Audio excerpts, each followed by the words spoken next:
என்ன பார்க்க போகிறோம்னா மேக்னெட்டிக் ஃப்ளக்ஸ் பார்க்க போகிறோம். அப்போ மேக்னெட்டிக் ஃப்ளக்ஸ் டீல ரைட்டா. அப்போ மேக்னெட்டிக் ஃப்ளக்ஸ்னு என்ன, ஒன்றுமே கிடையாது. சிம்பிளாக ஒரு குறிப்பிட்ட ஏரியாவுக்குள்ள, ஒரு குறிப்பிட்ட ஏரியா, ஒரு பரப்பளவில் ரைட்டா, அதுக்குள்ளே ஒரு எவ்வளோ மேக்னெட்டிக் ஃபீல்டு லைன்ஸ் போகிறதோ அதைத்தான் மேக்னெட்டிக் ஃப்ளக்ஸ்ன்னு சொல்லுவோம். உதாரணத்துக்கு சொல்கிறேங்க இல்லைங்களேன். இப்போ இது 1 மீட்டர், ஒரு சென்டிமீட்டர் நீளம், 1 சென்டிமீட்டர் அகலம். அப்போ இது ஒரு ஏரியா ரைட்டா. இது லென்த்து, இது பிரெத்து. இது 1 சென்டிமீட்டர், இது 1 சென்டிமீட்டர்னு வச்சுக்கோங்க. இல்லை 10 சென்டிமீட்டர்னு வச்சுக்கோங்க. இது 10 சென்டிமீட்டர், இது 10 சென்டிமீட்டர். இந்த குறிப்பிட்ட ஏரியாவில் எவ்வளவு மேக்னெட்டிக் ஃபீல்டு லைன்ஸ் போகிறது, இந்த லைன்ஸ், இதுதான் மேக்னெட்டிக் ஃபீல்டு லைன்ஸ். இதில் 3 போகிறது. அப்போ இன்னொன்றில் இங்கே பாருங்கள், இன்னொன்று இதேமாதிரி 1 சென்டிமீட்டர் நீளம், 1 சென்டிமீட்டர் ஆகலாம். இதில் 4 போகிறது ரைட்டா. இதுதான் எவ்வளோ போகிறது என்று அந்த குறிப்பிட்ட ஏரியாவில், in a particular area, how many magnetic field lines cross the area is called magnetic flux. ரைட்டா, புரிஞ்சுக்கிட்டா? இப்போ the magnetic flux, the number of magnetic field lines சொல்லிட்டா, நம்பர் எண்ணிக்கை. எதனோட எண்ணிக்கை? மேக்னெட்டிக் ஃபீல்டு லைன்ஸோட எண்ணிக்கை என்ன செய்கிறது? கிராசிங்னா கிராஸ் பண்ணுது அந்த குறிப்பிட்ட ஏரியாவை ரைட்டா. கிராசிங்னா அதை தாண்டி செல்லுகிறது ரைட்டா. எனி ஏரியா, ஏதாவது ஒரு குறிப்பிட்ட ஏரியா, இப்போ நான் காமிச்சல 1 சென்டிமீட்டர் நீளம், 1 சென்டிமீட்டர் அகலம்னு சொல்லிட்டு அந்த ஏரியா கிராஸ் பண்ணி போகிறது. நார்மலி அப்படின்னா நார்மலாக கிராஸ் பண்ணி போகிறது ரைட்டா. இஸ் டிஃபைன்டு விளக்கப்படுகிறது. எப்படி? ஆஸ் எ மேக்னெட்டிக் ஃப்ளக்ஸ் அப்படின்ட்டு விளக்கப்படுகிறது. நார்மலி இந்த மாதிரி ஒரு குறிப்பிட்ட ஏரியாவில் மேக்னெட்டிக் ஃபீல்ட் லைன்ஸ் கிராஸ் பண்ணுறத, அப்போ எவ்வளவு மேக்னெட்டிக் ஃபீல்டு லைன்ஸ், எண்ணிக்கையிலான லைன்ஸ் கிராஸ் பண்ணுறது அந்த குறிப்பிட்ட ஏரியாவை என்பதை சாதாரணமாக இஸ் டிஃபைண்டுனா நம்ம விளக்குகிறோம் ரைட்டா. எப்படி? ஆஸ் மேக்னெட்டிக் ஃப்ளக்ஸ் என்று விளக்குகிறோம். அதை என்ன சொல்லுவாங்க? இந்த சிம்பிள் இதுக்குன்னா பையின்னு சொல்லுவாங்க. பையின்னா இது எப்படி குறிப்பிடனா? PHI. இது எப்படி பேர் வைக்கணும்னா பை. இது என்னது? பை அப்படிம்பாங்க. இந்த பாருங்கள், இந்த சிம்பிள் பையின்னு போடுவோம். கீழே எம்முன்னு போட்டால், கீழே எம்னு இல்லை பின்னு போடுவோம். பின்ற சிம்பிள் கேபிட்டல் பி எதை குறிக்குது? மேக்னெட்டிக் ஃபீல்டை குறிக்குது ரைட்டா. எதை குறிக்குது? மேக்னெட்டிக் ஃபீல்டு குறிக்குது ரைட்டா. அப்போ எவ்வளோ மேக்னெட்டிக் ஃபீல்டு ஒரு குறிப்பிட்ட ஏரியாவில் கிளாஸ் பண்ணதோ அதுதான் மேக்னெட்டிக் ஃப்ளக்ஸு ரைட்டா. அதான் பி, அந்த பை ரைட்டா. பைக்கில் பி போட்டால் என்னது? மேக்னெட்டிக் ஃபீல்டை குறிக்கும் ரைட்டா. அதை பி வெக்டார்னு சொன்னால் மேக்னெட்டிக் ஃபீல்டு லைன்ஸ்னு சொல்லுவாங்க ரைட்டா. வெறும் பின்னா மேக்னெட்டிக் ஃபீல்டு ரைட்டா. அப்போ மேக்னெட்டிக் ஃபீல்டு என்ன குறிக்கிறது? இது என்ன? பின்னு போட்டால் என்னது? மேக்னெட்டிக் ஃப்ளக்ஸ்ன்னு அர்த்தம் ரைட்டா. இது வெறும் ஃப்ளக்ஸு. இந்த மாதிரி வெறும் பை போட்டால் ஃப்ளக்ஸ்ன்னு அர்த்தம் ரைட்டா. ஆனால் இவன் மேக்னெட்டிக் ஃப்ளக்ஸ்ன்னு போட்டிருக்கான். ஆனால் சிம்பிள் பாருங்கள், கீழே பி போட்டிருக்கான் பாருங்கள், மேக்னெட்டிக் ஃப்ளக்ஸ். பி போடணும் சரியா. இதுக்கு பேர் சிம்பிள் பேர் என்னது? பை. அப்போ next is defined as a magnetic flux. அதாவது எது? பை போட்டு கீழே பி போடணும். துருத ஏரியா அந்த குறிப்பிட்ட ஏரியாவில் எவ்வளோ மேக்னெட்டிக் ஃபீல்ட் லைன்ஸ் கிராஸ் பண்ணுகிறதோ அதைத்தான் நாம் எவ்வளோ சொல்லுகிறோம்? மேக்னெட்டிக் ஃப்ளக்ஸ் என்று சொல்லுகிறோம் ரைட்டா. மேத்தமேட்டிக்கலி அப்படின்னா கணிதவியலின் பிரகாரம் ரைட்டா என்ன சொல்கிறான்? இந்த மேக்னெட்டிக் ஃப்ளக்ஸ் துருய சர்ஃபேஸ் ஏரியா ஏ அப்படின்னா ஒரு மேக்னெட்டிக் ஃப்ளக்ஸ் ஆனது. மேக்னெட்டிக் ஃப்ளக்ஸ்னு என்ன சொன்னேன்? மேக்னெட்டிக் ஃபீல்ட் லைன்ஸ் எவ்வளோ கிராஸ் பண்ணுதோ அவ்வளோ மேக்னெட்டிக் ஃப்ளக்ஸ் இருக்குது. அதிகமாக கிராஸ் பண்ணிச்சுன்னா அதிகமான ஃப்ளக்ஸ், மேக்னெட்டிக் ஃப்ளக்ஸ் இருக்குது. கம்மியாக கிராஸ் பண்ணிச்சுன்னா கம்மியான மேக்னெட்டிக் ஃபீல்ட் லைன்ஸ் கிராஸ் பண்ணால் கம்மியான மேக்னெட்டிக் ஃப்ளக்ஸ் இருக்குதுன்னு அர்த்தம். அப்போ நல்ல மேத்தமேட்டிக்கலி அப்படின்னா கணிதவியலின் பிரகாரம் இந்த மேக்னெட்டிக் ஃப்ளக்ஸ் துருய சர்ஃபேஸ் ஏரியா ஏ. இப்போ தான் ஒரு குறிப்பிட்ட ஏரியான்னு சொன்னோம் இல்லையா, அந்த ஏரியாவை தான் சொல்கிறோம். இந்த மேக்னெட்டிக் ஃப்ளக்ஸ் ஒரு குறிப்பிட்ட சர்ஃபேஸ் ஏரியா, ஒரு பரப்பளவு கொண்ட ஒரு ஏரியாவை, அந்த ஏரியாவை எப்படி குறிக்கிறான்? ஏ வெக்டார் என்று குறிக்கிறான். ஏ வெக்டார் திசை இருக்குன்னு அர்த்தம் ரைட்டா.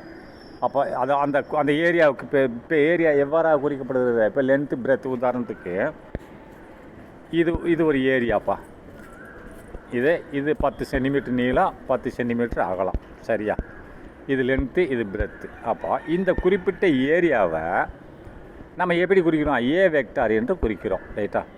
இதில் எவ்வளோ ஃபீல்டு லைன்ஸ் கிராஸ் பண்ணுது? மேக்னெட்டிக் ஃபீல்டு லைன்ஸ்னால் ஃப்ளக்ஸ்ன்னு குறிக்கிறோம். அதை பி வெக்டார் என்று குறிக்கிறோம். எவ்வளவு மேக்னெட்டிக் ஃபீல்டு லைன்ஸ் கிராஸ் பண்ணுது அப்படின்னா பி வெக்டார் என்று குறிக்கும். மேக்னெட்டிக் ஃபீல்டு லைன்ஸ்னு அர்த்தம். ரைட்டா? இந்த மாதிரி பி வெக்டார்னு போட்டால் மேக்னெட்டிக் ஃபீல்ட் லைன்ஸ் குறிக்குது. எந்த ஏரியாவில்? இந்த ஏ வெக்டார் என்ற ஏரியாவில். சரியா? அப்போ நெக்ஸ்ட் பாருங்கள், என்ன பாருங்களேன். மேத்தமெட்டிக்கலி த மேக்னெட்டிக் ஃப்ளக்ஸ் துரிய சர்ஃபேஸ் ஏரியா ஏ வெக்டார். அந்த ஏரியாவுக்கு பேர் என்ன சொல்லியிருக்கான்? ஏ வெக்டார்னு சொல்லியிருக்கான். இனிய யூனிஃபார்ம் மேக்னெட்டிக் ஃபீல்டு. யூனிஃபார்ம்னு ஒரே மாதிரியான மேக்னெட்டிக் ஃபீல்டு. அந்த கோடுகள் வளைஞ்சு நெளிஞ்சு போகக்கூடாது, நேராக தான் போகணும். அதை யூனிஃபார்ம் மேக்னெட்டிக் ஃபீல்டு, அதை பி மேக்னெட்டிக் ஃபீல்டுன்னு போட்டால் மேக்னெட்டிக் ஃபீல்டு சொன்னால் பி அப்படின்னு சொல்கிறான். இஸ் டிஃபைன்ட் ஆஸ் அப்படின்னா. இப்போ வந்து ஏ யூனிஃபார்ம் மேக்னெட்டிக் ஃபீல்டுன்னு சொன்னான்னா நல்லா கவனிங்க. இது ஒரு பார் மேக்னெட், இது நார்த்து, இது சவுத்து. இங்கேருந்து கிளம்பி இப்படி வருது. ரைட்டா? இது நார்த்து டு சவுத்து. இன்னொன்று சவுத்து டு நார்த்து இப்படி உள்ளே போகுது. ரைட்டா? இது கிளம்பி ஏதாவது ஒரு ப்ராப்பர் டைரெக்ஷனில் வருதா? இல்லை, மாணக்கா வருது பாரு, இப்படி போகுது பாரு, இப்படி வருது, இப்படி ஏதாவது டைரெக்ஷன் சரியாக இருக்கா? இல்லை. யூனிஃபார்மில் ஒரு டைரெக்ஷனும் ஒன்றா இருக்கணும், அளவும் ஒன்றா இருக்கணும். அதான் யூனிஃபார்ம். அப்போ யூனிஃபார்ம்னு என்னன்னு கேட்டிங்கன்னா, இதுதான் யூனிஃபார்ம். இப்படி ஒரு லைன் போகுது, இப்படி ஒரு லைன் வருது, இப்படி ஒரு லைன் இப்படி நேராக போகும், ஒரே அளவீடாக இருக்கும். அதான் யூனிஃபார்ம் மேக்னெட்டிக் ஃபீல்டு. இதுக்கு பேர் யூனிஃபார்ம் மேக்னெட்டிக் ஃபீல்டு. இதில் அப்படி இருக்கா? இல்லை பாருங்கள், தங்கிட்டு போகுது, அப்படி சுற்றுது. இது வந்து நான் யூனிஃபார்ம் மேக்னெட்டிக் ஃபீல்டு. ரைட்டா? இந்த மாதிரி லைனுங்கள் வந்துச்சுன்னு சொன்னோம். இந்த மாதிரி இருந்தால் யூனிஃபார்ம் மேக்னெட்டிக் ஃபீல்டு. ரைட்டா? பார்த்துக்கோங்க. அப்போ என்ன சொல்கிறோம் பாருங்களேன். ஃப்ளக்ஸ் துரிய சர்ஃபேஸ் ஏரியா ஏல வந்து போகுது மேக்னெட்டிக் ஃப்ளக்ஸு. இனிய யூனிஃபார்ம் மேக்னெட்டிக் ஃபீல்டு பி. பின்னா மேக்னெட்டிக் ஃபீல்டுன்னு சொன்னால் அது லைன்ஸ்னு அர்த்தம். Magnetic field lines. ரைட்டா? Is defined as. டிஃபைன்னா இது விளக்க சொல்லப்படுது. எப்படின்னா நல்லா பாருங்கள். பை பின்னா மேக்னெட்டிக் ஃப்ளக்ஸ்னு அர்த்தம். இஸ் ஈக்குவல் டு என்ன போட்டிருக்கான் அப்படின்னா, அதாவது மேக்னெட்டிக் ஃபீல்டு. ரைட்டா? மேக்னெட்டிக் ஃபீல்டு இன்ட்டு டாட் போட்டிருக்கான். டாட் ப்ராடக்ட் போட்டு ஏரியா வெக்டார். ஏன்னா ஏரியா, அந்த ஏரியாவுக்குள்ளே இவ்வளோ மேக்னெட்டிக் ஃபீல்ட் லைன்ஸ் கிராஸ் ஆகுதுன்னு சொல்கிறான். இதை எப்படி எழுதலாம்னா BA cos θன்னு எழுதலாம். BA cos θன்னு எழுதலாம். அந்த நீ வெக்டார் எடுத்துட்டு, வெக்டார் மேலே பார்த்துக்கலாம், B vector and A dot product A vector. ஆனால் இதை டாட் ப்ராடக்ட் நல்லா பார்த்துக்கோங்க. அதில் அந்த மேலே உள்ள வெக்டார் எடுத்துட்டேன்னா BA cos θன்னு எழுதணும். இப்போது இந்த cos θ ஈக்குவல் என்னது? இந்த இடத்துல cos θ ஈக்குவல் என்னது? 0 எப்படி வந்துச்சு? 0 வந்தால் cos θ 0 வந்தால் என்னது? 1. அதோட வேல்யூ என்னது? 1. அப்போ cos 90 இருந்தால் என்னது? அதோட வேல்யூ 0. நல்லா பார்த்துங்க. cos தீட்டாவோட வேல்யூ வந்து 0 இருந்தால் அதோட மதிப்பு எவ்வளோ? 1.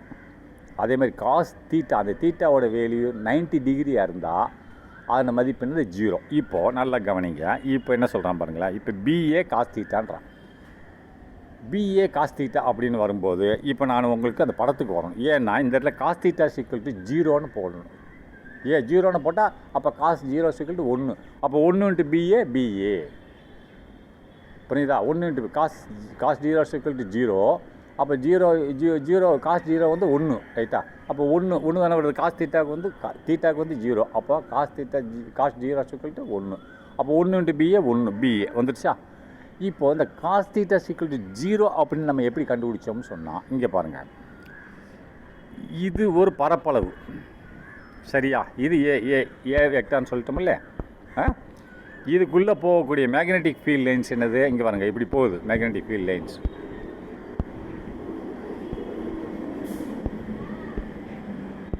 இப்படி போகுது. ரைட்டா? இப்படி போகுதுன்னு சொல்லும்போது இப்போது இது பரப்பளவு. இது சர்ஃபேஸ். இது என்னது? இது சர்ஃபேஸ்ன்னு சொல்லுறது பரப்பளவு. இது ரைட்டா? அந்த ஏவோட பரப்பளவு. ரைட்டா? இப்போ இந்த பரப்பளவுக்கு செங்குத்தாக ஒரு நார்மல்னு ஒரு லைன் போகும். நார்மல். ரைட்டா? நார்மல் எப்படி போகும்? பரப்பளவுக்கு செங்குத்தாக போகும். புரிஞ்சுதா? பரப்பளவுக்கு செங்குத்தாக நடுவில் நார்மல் என்று ஒரு லைன் போகும். இது நார்மல் லைன். ரைட்டா? அப்போ இந்த மேக்னெட்டிக் ஃபீல்டு லைன்ஸு அந்த நார்மல் லைனுக்கோட பேரலில் தானே போகுது. ரைட்டா? இங்கே பாருங்கள், இங்கேருந்து நார்மல் லைனு இது பரப்பளவு. இதற்கு செங்குத்தாக ஒரு நார்மல் லைன்னு ஒன்று போகும். அது என்னு சொல்லுவாங்க. சரியா? என். அப்போது இந்த magnetic field lines is parallel to the normal. நார்மலுக்கு பேரலாக இருந்தால் அப்போ ரெண்டுக்கு நடுவில் உள்ள கோணம் என்னது? 0 தானே. 2 லைன் பேரலாக இப்படி போகுது. அப்போ ரெண்டுக்கு நடுவில் என்ன கோணம் இருக்கும்? 0 தான் இருக்கும். அதனால தான் காஸ் தீட்டா சிக்கல் 0. இது என்னது? இப்போ லைன் எப்படி போகிறது?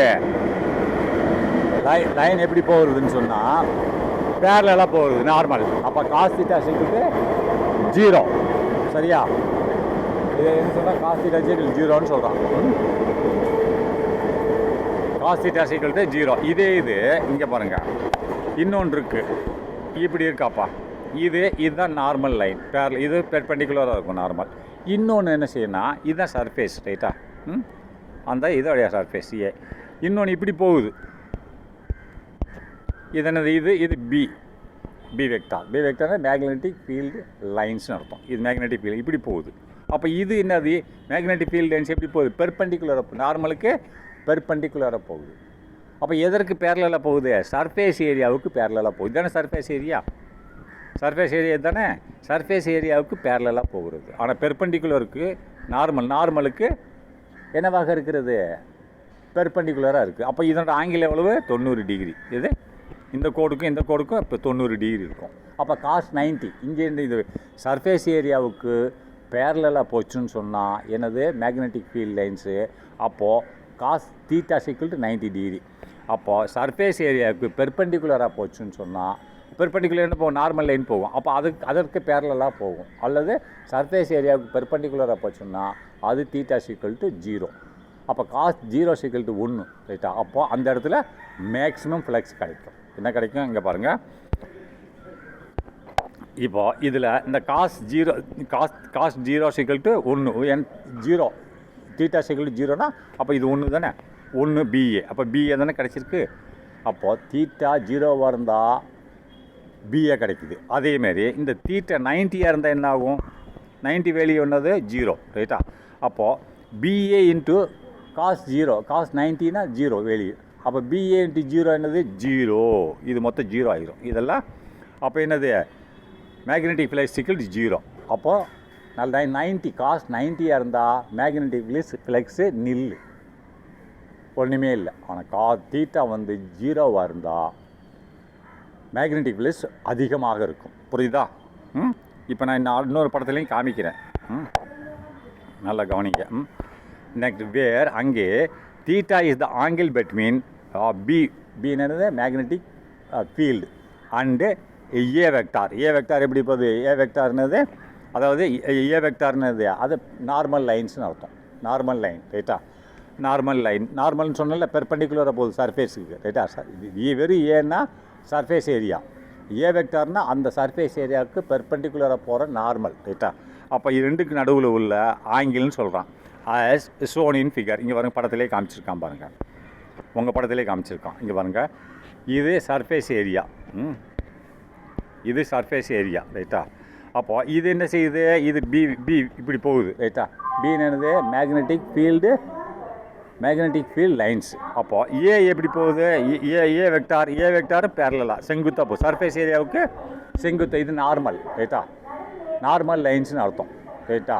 ஏ வெக்டார்ன்றது நார்மல் லைன்ஸ். அப்போ நார்மல் லைன்ஸுக்கு செங்குத்தாக ஏ வெக்டார் நார்மல் லைன்ஸுக்கு செங்குத்தாக போகிறது. அப்போ இது 0. ரைட்டா? இதை பார்த்துக்கோங்க. இதை நான் அப்புறம் சொல்லித்தரேன். ரைட்டா?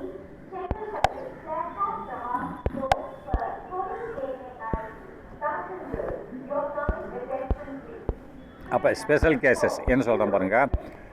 அதாவது when magnetic field lines is normal to the surface. Normal என்னது? அதாவது சர்ஃபேஸுக்கு நார்மல் செங்குத்தாக இருக்கிறது. அப்போது இந்த மேக்னெட்டிக் ஃபீல்ட் லைன்ஸ் என்னது? இஸ் நார்மலில் இருந்தால். நார்மல் என்னது? இது இப்போ தானே சொன்னேன். நார்மல்னால் இந்த பாருங்கள், இதுதான் சர்ஃபேஸ். இது நார்மல் லைன். அப்போது இந்த magnetic field lines B vector என்னது? Magnetic field lines is normal to the surface. நார்மலாக இருக்கிறது சர்ஃபேஸ்க்குனா இதுதான் சர்ஃபேஸுக்கு நார்மலாக இருக்கிறது. அப்படின்னா இதுதான் நார்மல் லைன். ரைட்டா? நார்மல் லைனுக்கு சர்ஃபேஸ் இருந்தால் என்னவாக இருக்கும்? ஆங்கிள் 0வாக இருக்கும். ரைட்டா? 0வாக இருக்கும். அப்போ எக்ஸாம்பிள் தீட்டா சிக்கல் 0. இது நார்மல் லைன் எப்படி இருக்கும்? சர்ஃபேஸ் ஏரியாவுக்கு செங்குத்தாக இருக்கும். அப்போது வென் நல்லா பாருங்க, magnetic field lines is normal to the surface. நார்மல்னால் செங்குத்தாக இருக்கும். அப்போ இந்த நார்மல் லைனுக்கு பேரலாக இருக்கிறது. அப்படின்னா தீட்டா ஈக்குவல் டு 0. அப்போ இந்த மேக்னெட்டிக் ஃப்ளக்ஸ் என்னவாக இருக்கும்? அதாவது பை பி ஈக்குவல் டு என்னது? பிஏ. ஏன் பிஏன்னா cos 0 equal to BA cos 0 cos தீட்டான்னு போடுவாங்க. அப்போ cos 0 equal to 1 into BA. அப்போ மேக்ஸிமமாக இருக்கும் மேக்னெட்டிக் ஃப்ளக்ஸ் மேக்ஸிமம். இப்படி போகும்போது மேக்னெட்டிக் ஃபீல்ட் லைன்ஸ் மேக்ஸிமமாக இருக்கும். ரைட்டா? அப்போ நெக்ஸ்ட் இன்னொன்று இப்படி வரும்போது ரைட்டா, இது பேரலல் டு த சர்ஃபேஸ். இது நார்மல் இப்படி இருக்குது நார்மல் லைன். அப்போ இப்படி வரும்போது 90 டிகிரி ஆகிடுது. காஸ் 90 ஆகிடுதா? அப்போ காஸ் 90 ஆகிடுச்சு என்னது? 0.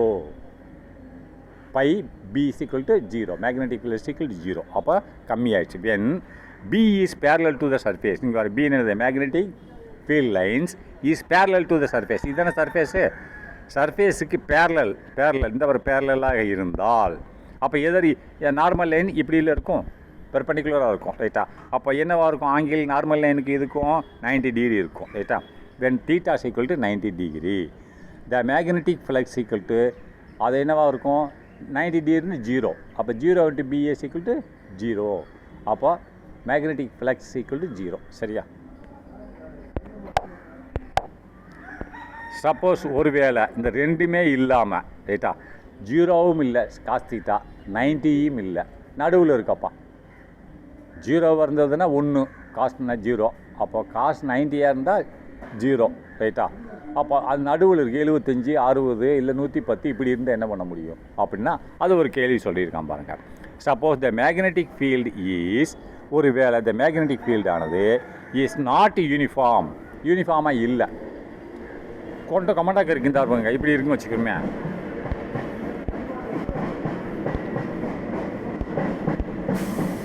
இது நார்மல் லைன்.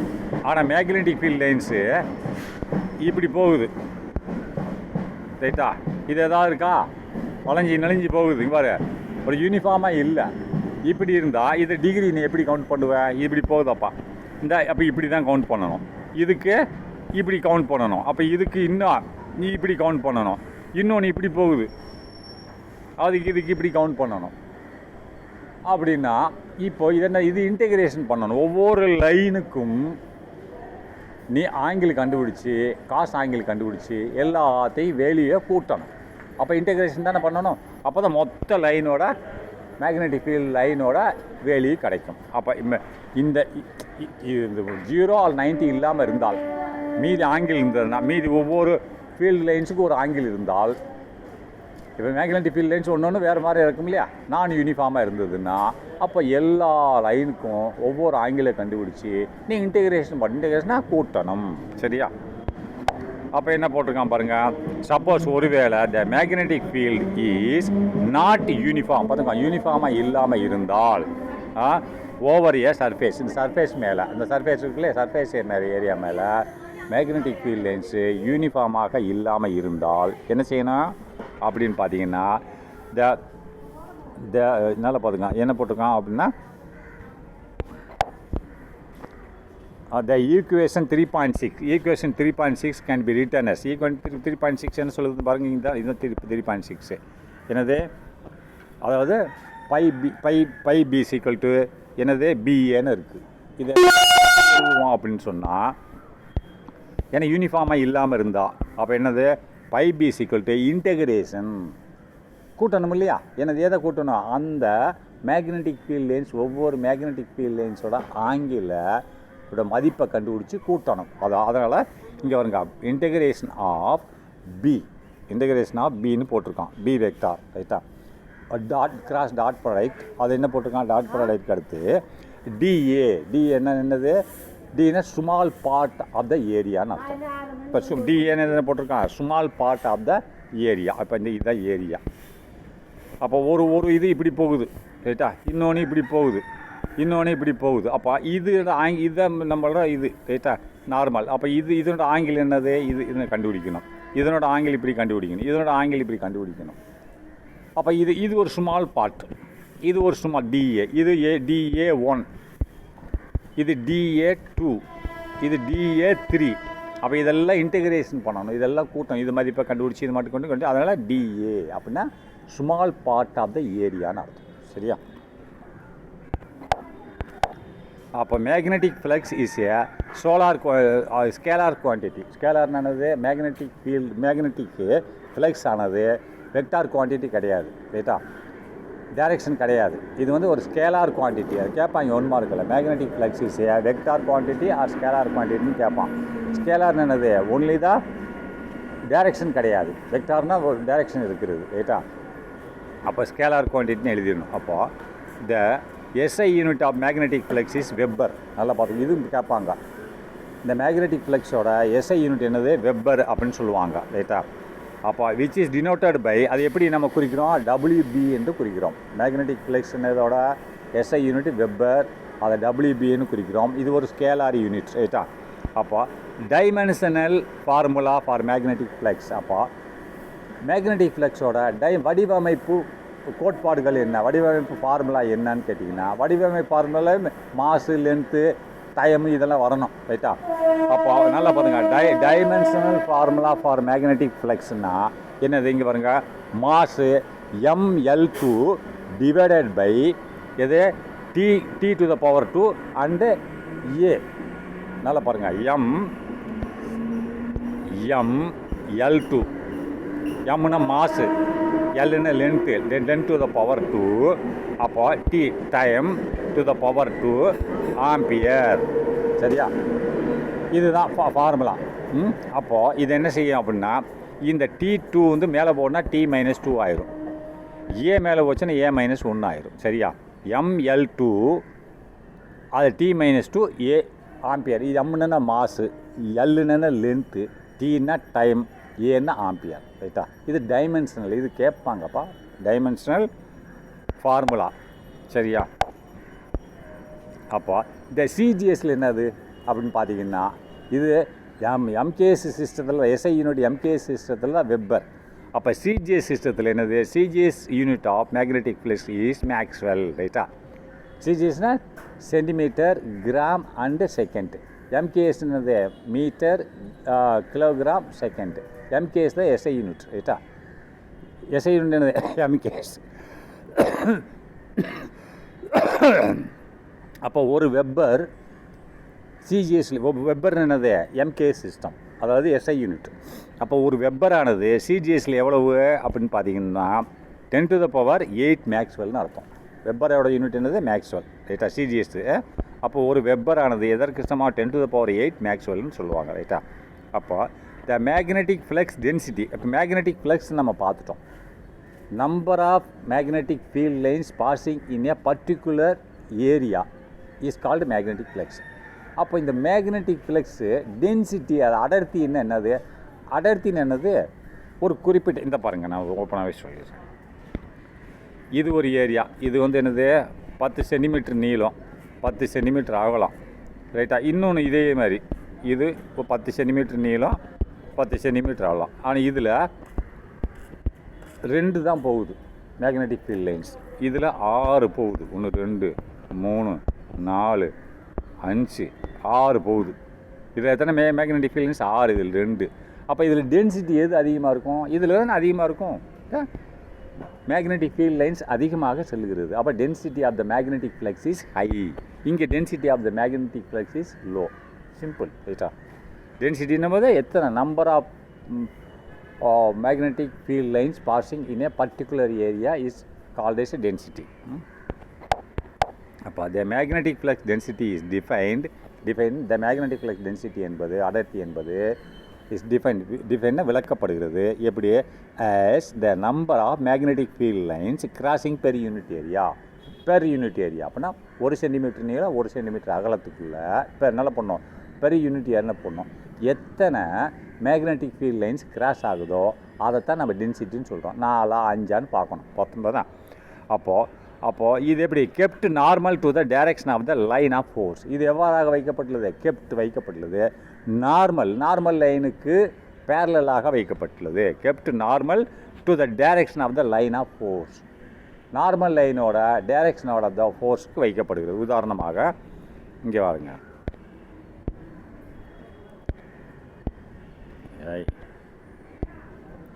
இது இருக்குது நார்மல் லைன், இதுதானே நார்மல் லைன்.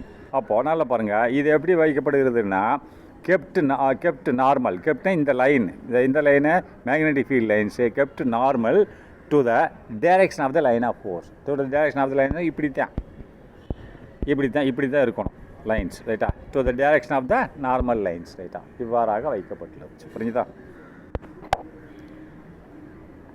அப்போ நெக்ஸ்ட்டு என்ன போட்டுக்க, த இட்ஸ் யூனிட்டிஸ், இதனோட யூனிட் என்னது, weber per metre square. Weber per metre ஸ்கொயருன்றான். அப்போ per metre square M square மேலே வந்துச்சுன்னா m-2.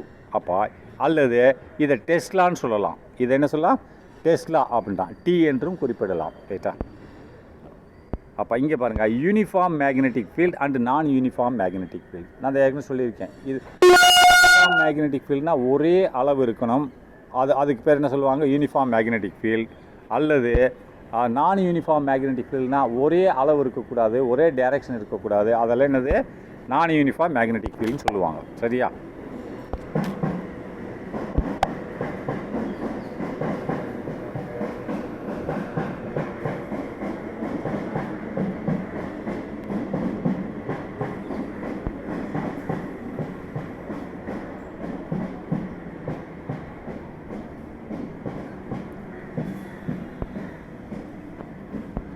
என்ன லேட்டாக இங்கே பாருங்கள், யூனிஃபார்ம் மேக்னெட்டிக் ஃபீல்ட் அண்ட் நான் யூனிஃபார்ம் மேக்னெட்டிக் ஃபீல்ட், ரைட்டா. இந்த மேக்னெட்டிக் ஃபீல்டு யூனிஃபார்ம்னா இந்த பாருங்கள் ஒரே மாதிரியாக இருக்கும். Uniform magnetic field is set to be uniform. Magnetic ஃபீல்டானது ஒரு யூனிஃபார்ம் வடிவத்தில் இருக்கிறது என்றால் எப்படி இருக்கணும், if it has same magnitude and direction at all அப்படின்றான். At all the points in a given region. கொடுக்கப்பட்ட ஒரு பகுதியில் எல்லா புள்ளிகளிலும் ஒரே அளவு, ஒரே டைரக்ஷன்னா திசை இருக்கணும். ஒரு குறிப்பிட்ட அளவில் கொடுக்கப்பட்ட region, within region, at A point within region. அப்படின்னா குறிப்பிட்ட ஒரு ஏரியாவுக்குள்ளே கொடுக்கப்பட்ட புள்ளிகளில் ஒரே அளவு மற்றும் ஒரே திசையில் இருந்தால் அது எனது யூனிஃபார்ம் மேக்னெட்டிக் ஃபீல்டு. அப்போ magnetic field is set to be uniform. ஒரு மேக்னெட்டிக் ஃபீல்டு யூனிஃபார்ம் என்று அழைக்கப்பட்டால் எவ்வாறாக இருக்கணும், if it has the same magnitude, ஒரே அளவு மற்றும் ஒரே direction. Same magnitude and direction எங்கே, அட் ஆல் த பாயிண்ட்ஸ், எல்லா புள்ளிகளிலும். ஏன்னா எங்கே, எல்லா புள்ளிகளிலும் இந்த கிவன் ரீஜன், கொடுக்கப்பட்ட பகுதியில் உள்ள எல்லா புள்ளிகளிலும் ஒரே அளவு மற்றும் ஒரே திசையை கொண்டிருக்க வேண்டும். இங்கே பாருங்கள், அப்படி தானே இருக்குது. இங்கே பாருங்கள், இதை எடுத்துக்கோங்க. இதை எடுத்துட்டிங்கன்னா